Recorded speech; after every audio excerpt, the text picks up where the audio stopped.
ओम शांति। आज है 26 जनवरी, शिव बाबा की साकार मुरली। सुनते हैं बाबा के मधुर महावाक्य। ओम शांति। मीठे बच्चे, अमृत वेले के शांत शुद्ध वायुमंडल में तुम देह सहित सब कुछ भूल मुझे याद करो। उस समय याद बहुत अच्छी रहेगी। प्रश्न: बाप की ताकत प्राप्त करने के लिए तुम बच्चे सबसे अच्छा कर्म कौन सा करते हो? उत्तर है, सबसे अच्छा कर्म है बाप पर अपना सब कुछ तन मन धन सहित अर्पण करना। जब तुम सब कुछ अर्पित करते हो, बाप तुम्हें रिटर्न में इतनी ताकत देता है जिससे तुम सारे विश्व पर सुख शांति का अटल अखंड राज्य कर सको। प्रश्न: बाप ने कौन सी सेवा बच्चों को सिखलाई है जो कोई मनुष्य नहीं सिखला सकता? बाबा कहते हैं, रूहानी सेवा। तुम आत्माओं को विकारों की बीमारी से छुड़ाने के लिए ज्ञान का इंजेक्शन लगाते हो। बाबा कहते हैं, तुम हो रूहानी सोशल वर्कर। मनुष्य जिस्मानी सेवा करते, लेकिन ज्ञान इंजेक्शन देकर आत्मा को जागती ज्योत नहीं बना सकते। यह सेवा बाप ही बच्चों को सिखलाते हैं। ओम शांति। भगवान वाच्य, यह तो समझाया गया है कि मनुष्य को भगवान कभी भी नहीं कहा जा सकता। यह है मनुष्य सृष्टि और ब्रह्मा विष्णु शंकर है सूक्ष्म वतन में।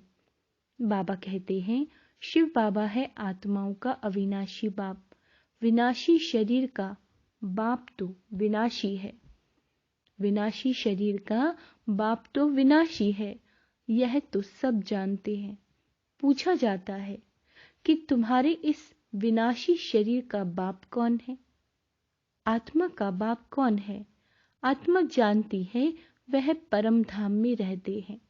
अभी तुम बच्चों को देही अभिमानी किसने बनाया? देह को रचने वाले ने। अब देही अभिमानी कौन बनाता है? देही अभिमानी जो आत्माओं का अविनाशी बाप है। अविनाशी माना जिसका आदि मध्य अंत नहीं है। अगर आत्मा का और परम आत्मा का आदि मध्य अंत कहें तो फिर रचना पर भी सवाल उठ जाए। उनको कहा जाता है अविनाशी आत्मा, अविनाशी परमात्मा। आत्मा का नाम आत्मा है। बाबा कहते हैं, आत्मा का नाम आत्मा है। बरोबर आत्मा अपने को जानती है कि हम आत्मा हैं। मेरी आत्मा को दुखी मत करो, मैं पाप आत्मा हूं। यह कौन कहती है? यह आत्मा कहती है। स्वर्ग में कभी भी यह अक्षर आत्माएं नहीं कहेंगी। इस समय ही आत्मा पतित है, जो फिर पावन बनती है। पतित आत्मा ही पावन आत्मा की महिमा करती है। जो भी मनुष्य आत्माएं हैं, उनको पुनर्जन्म तो जरूर लेना ही है। यह सब बातें हैं नहीं। बाप फरमान करते हैं, उठते बैठते मुझे याद करो। आगे तुम पुजारी थे, शिवाय नमः कहते थे। अब बाप कहते हैं, तुम पुजारियों ने नमः तो बहुत बारी किया। अब तुमको मालिक पूज्य बनाता हूँ। पूज्य को कभी नमः नहीं करना पड़ता। पुजारी नमः अथवा नमस्ते कहते हैं। नमस्ते का अर्थ ही है नमः करना। कांध थोड़ा नीचे जरूर करेंगे। अब तुम बच्चों को नमः कहने की जरूरत दरकार नहीं। ना लक्ष्मी नारायण नमः, ना विष्णु देवताय नमः, ना शंकर देवताय नमः। बाबा कहते हैं, यह अक्षर ही पुजारीपन का है। अब तो तुमको सारी सृष्टि का मालिक बनना है। बाप को ही याद करना है। कहते भी हैं, वह सर्व समर्थ है, कालों का काल है, अकाल मूर्त सृष्टि का रचयिता, ज्योतिर्बिंदु स्वरूप। आगे उनकी बहुत महिमा करते थे, फिर कह देते थे सर्वव्यापी। कुत्ते बिल्ली में भी है। तो सभी महिमा खत्म हो जाती है। इस समय के सब मनुष्य ही पाप आत्माएं हैं, तो फिर जानवरों की क्या महिमा होगी। मनुष्यों की ही बात है। आत्मा कहती है मैं आत्मा हूं, ये मेरा शरीर है। जैसे आत्मा बिंदु है, वैसे परम पिता भी क्या है, बिंदु है। वह भी कहते हैं मैं पतितों को पावन बनाने साधारण तन में आता हूं, आकर बच्चों का ओबीडिएंट सर्वेंट बन सर्विस करता हूं। मैं रूहानी सोशल वर्कर हूं। तुम बच्चों की भी रूहानी सेवा करना सिखलाता हूं तुम्हें भी, और सब जिस्मानी हद की सेवा सिखलाते हैं। तुम्हारी है रूहानी सेवा। तब कहा जाता है ज्ञान अंजन सतगुरु दिया। सच्चा सदगुरु वह एक ही है, वही अथॉरिटी है। सभी आत्माओं को आकर इंजेक्शन लगाते हैं। आत्माओं में ही विकारों की बीमारी है। यह ज्ञान का इंजेक्शन और कोई के पास होता नहीं। पतित आत्मा बनी है ना कि शरीर जिसको इंजेक्शन लगाए। 5 विकारों की कड़ी बीमारी है। इसके लिए इंजेक्शन ज्ञान सागर बाप के सिवाय कोई के पास भी है नहीं। बाप आकर आत्माओं से बात करते हैं कि हे आत्माएं, तुम जागती ज्योत थी, फिर माया ने परछाया डाला, डालते डालते तुमको धुंधकारी बुद्धि बना दिया है। बाकी कोई युधिष्ठिर धृतराष्ट्र की बात नहीं, ये रावण की बात है। बाप कहते हैं मैं आता ही हूँ साधारण रीति, मेरे को विरला ही कोई जान सकते हैं। ये बहुत अंडरलाइन करने वाली बात है कि मेरे को कोई विरला ही जान सकते हैं। भगवान आते हैं बहुत साधारण रीति। बाबा कहते हैं शिव जयंती अलग है और कृष्ण जयंती अलग है। परम पिता परमात्मा शिव को श्री कृष्ण से मिला नहीं सकती। वह निराकार है और वह साकार। बाप कहते हैं मैं हूँ निराकार, मेरी महिमा भी गाते हैं हे पतित पावन आकर। इस भारत को फिर से सतयुगी देवी राजस्थान बनाओ। कोई समय देवी राजस्थान था, अभी नहीं है, फिर कौन स्थापन करेगा। परम पिता परमात्मा ही ब्रह्मा द्वारा नई दुनिया की स्थापना करते हैं। बाबा कहते हैं अभी है पतित प्रजा का प्रजा पर राज्य, इनका नाम ही है कब्रिस्तान।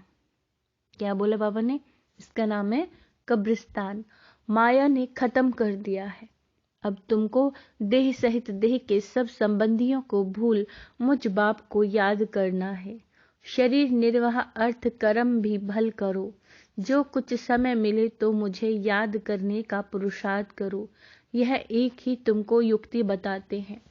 सबसे जास्ती मेरी याद तुमको अमृत वेले रहेगी, क्योंकि यह वह शांत और शुद्ध समय होता है।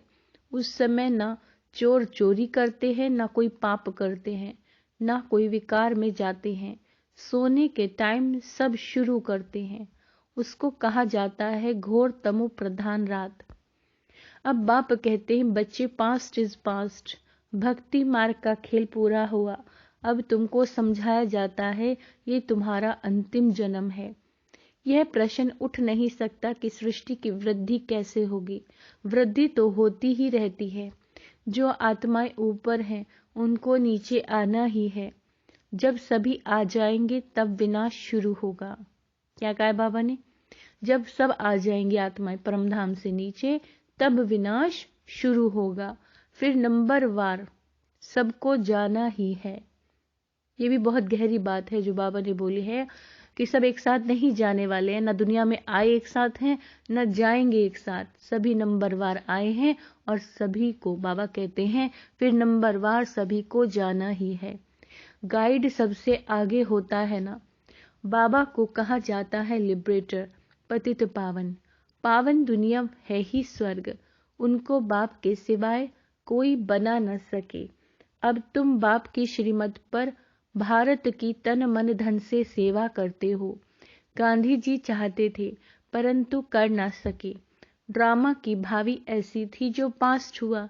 पतित राजाओं का राज्य खत्म होना था, तो उनका नामो निशान खत्म हो गया। उन्हों की प्रॉपर्टी का भी नामो निशान नहीं था। खुद भी समझते थे लक्ष्मी नारायण ही स्वर्ग के मालिक थे, परंतु यह कोई नहीं जानते कि उन्हों को ऐसा किसने बनाया। जरूर स्वर्ग के रचयिता बाप से वर्षा मिला होगा, और कोई इतना भारी वर्षा दे ना सके।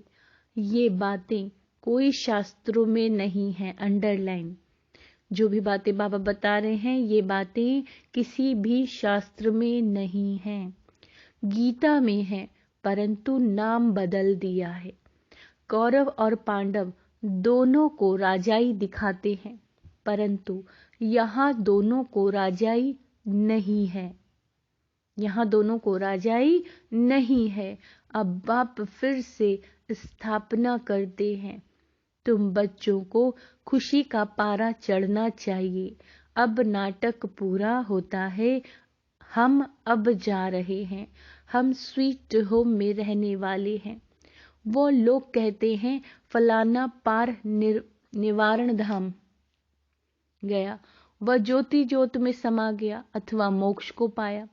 भारतवासियों को स्वर्ग मीठा लगता है, वह कहते हैं स्वर्ग पधारा। बाबा समझाते हैं मोक्ष तो कोई पाता नहीं, सभी का सदगति दाता बाप ही है। वह जरूर सबको सुख ही देगा। वह निर्वाण धाम में बैठे और एक दुख भोगे, यह बाप सहन कर नहीं सकते। बाप हैं पतित पावन, एक है मुक्ति धाम और दूसरा है जीवन मुक्ति धाम। फिर द्वापर के बाद सभी पतित बन जाते हैं। 5 तत्व आदि सब तमो प्रधान बन जाते हैं। फिर बाप आकर पावन बनाते हैं। फिर वहां पवित्र तत्वों से तुम्हारा शरीर, क्या कहा बाबा ने, फिर वहां पवित्र तत्वों से तुम्हारा शरीर गोरा बनता है। नेचुरल ब्यूटी रहती है, उनमें कशिश रहती है। श्री कृष्ण में कितनी कशिश है, नाम ही है स्वर्ग, तो फिर क्या। परमात्मा की महिमा बहुत करते हैं अकाल मूरत, फिर उनको ठिक्कर भीतर में ठोक दिया है। बाप को कोई भी जानते नहीं है। जब बाप आए तब आकर समझाए ना। लौकिक बाप भी जब बच्चे रचे तब तो बाप की बायोग्राफी का उनको पता पड़े। बाप के बगैर बच्चों को बाप की बायोग्राफी का पता कैसे पड़े। अब बाप कहते हैं लक्ष्मी नारायण को वरना है तो मेहनत करनी पड़े। जबरदस्त मंजिल है, बहुत भारी आमदनी है। सतयुग में पवित्र प्रवृत्ति मार्ग था, पवित्र राजस्थान था, सो अब अपवित्र हो गया है। सब विकारी बन गए हैं। यह है ही असुरी दुनिया। बहुत करप्शन लगी हुई है। राजाई में तो ताकत चाहिए, ईश्वरीय ताकत तो है नहीं। प्रजा का प्रजा पर राज्य। जो दान पुण्य अच्छे कर्म करते हैं उनको राजाई घर में जन्म मिलता है। वह कर्म की ताकत रहती है। अभी तुम तो बहुत ऊंचे कर्म करते हो। तुम अपना सब कुछ तन मन धन शिव बाबा को अर्पण करते हो, तो शिव बाबा को भी बच्चों के सामने सब कुछ अर्पण करना पड़े। तुम उनसे ताकत धारण कर सुख शांति का अखंड अटल राज्य करते हो। प्रजा में तो कुछ भी ताकत नहीं। ऐसे नहीं कहेंगे कि धन दान किया तब एमएलए आदि बने। धन दान करने से धनवान घर में जन्म मिलता है। अभी तो राजाई कोई है नहीं। अब बाबा तुमको कितनी ताकत देते हैं। तुम कहते हो हम नारायण को वरेंगे, हम मनुष्य से देवता बन रहे हैं। यह है सब नई नई बातें। नारद की बात अभी की है, रामायण आदि भी अभी के है। सतयुग त्रेता में कोई शास्त्र होता नहीं। सभी शास्त्रों का अभी से ताल्लुक है। बाबा कहते हैं झाड़ को देखेंगे, मठ पंथ सब बाद में आते हैं। मुख्य है ब्राह्मण वर्ण, देवता वर्ण, क्षत्रिय वर्ण। ब्राह्मणों की चोटी बाबा कहते हैं मशहूर है। यह जो ब्राह्मण वर्ण है ना, ये सबसे ऊंचा है, जिसका फिर शास्त्रों में वर्णन नहीं है। विराट रूप में भी ब्राह्मणों को उड़ा दिया है। ड्रामा में ऐसी नोंद है। दुनिया के लोग ये नहीं समझते कि भक्ति से नीचे ही उतरते हैं। कह देते हैं भक्ति से भगवान मिलता है। बहुत पुकारते हैं, दुख में सिमरन करते हैं, सो तो तुम अनुभवी हो। वहां दुख की बात नहीं, यहाँ सब में क्रोध है, एक दो को गाली देते रहते हैं। अभी तुम शिवाय नमः नहीं कहेंगे। शिव तो तुम्हारा बाप है ना। बाप को सर्वव्यापी कहने से ब्रदरहुड उड़ जाता है। भारत में कहते तो बहुत अच्छा है, हिंदू चीनी भाई भाई, चीनी मुस्लिम भाई भाई। भाई भाई तो है ना, एक बाप के बच्चे हैं। इस समय तुम जानते हो हम एक बाप के बच्चे हैं। यह ब्राह्मणों का सिजरा फिर से स्थापन हो रहा है। इस ब्राह्मण धर्म से देवी देवता धर्म निकलता है। देवी देवता धर्म से क्षत्रिय धर्म, क्षत्रिय से फिर इस्लामी धर्म निकलेगा। सिजरा है ना, फिर बौद्धिक क्रिश्चियन निकलेंगे। ऐसे वृद्धि होते होते इतना बड़ा झाड़ हो गया है।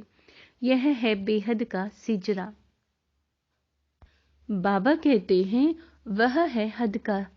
यह डिटेल की बातें जिसको धारण नहीं हो सकती, उनके लिए बाप बहुत ही सहज युक्ति बताते।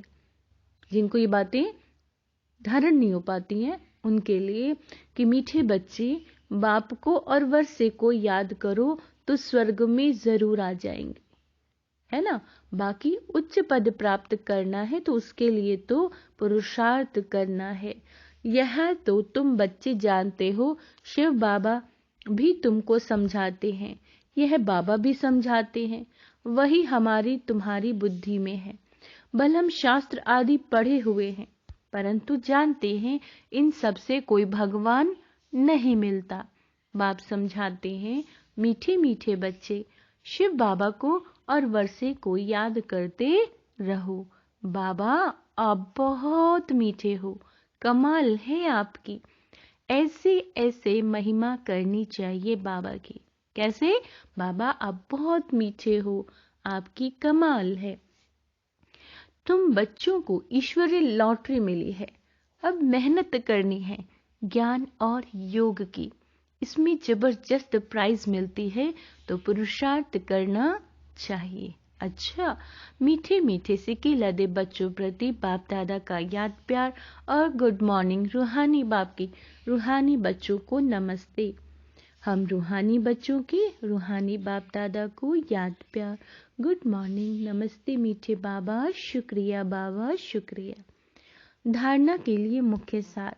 अब नाटक पूरा हो रहा है, हम अपने स्वीट होम में जा रहे हैं। इस स्मृति से खुशी का पारा सदा चढ़ा रहे। ठीक है, हमें ये याद रखना है। अब हम लोग को घर जाना है। पास्ट सो पास्ट कर, पास्ट सो पास्ट कर। इस अंतिम जन्म में बाप को पवित्रता की मदद करनी है। तन मन धन से भारत को स्वर्ग बनाने की सेवा में लगाना है। वरदान, सर्व पुराने खातों को संकल्प और संस्कार रूप से भी समाप्त करने वाले अंतर्मुखी भव। फिर से सुनते हैं, सर्व पुरानी खातों को संकल्प और संस्कार रूप में से भी समाप्त करने वाले अंतर्मुखी भव। बाप दादा बच्चों के सभी चौपड़े अब साफ देखना चाहते हैं। थोड़ा भी पुराना खाता अर्थात बाह्य मुक्ता का खाता संकल्प व संस्कार रूप में भी रहना जाए। सदा सर्व बंधनों से मुक्त और योग युक्त। क्या कहा बाबा ने? सदा सर्व बंधन से मुक्त और योग युक्त। इसी को ही अंतर्मुखी कहा जाता है। इसीलिए सेवा खूब करो, लेकिन बाह्यमुखी से अंतर्मुखी बनकर करो। अंतर्मुखता की सूरत द्वारा बाप का नाम बाला करो। आत्माएं बाप का बन जाएं, ऐसा प्रसन्न चित्त बनाओ। स्लोगन है, अपने परिवर्तन द्वारा संकल्प, बोल, संबंध, संपर्क में सफलता प्राप्त करना ही सफलता मूर्त बनना है। अच्छा, ओम शांति।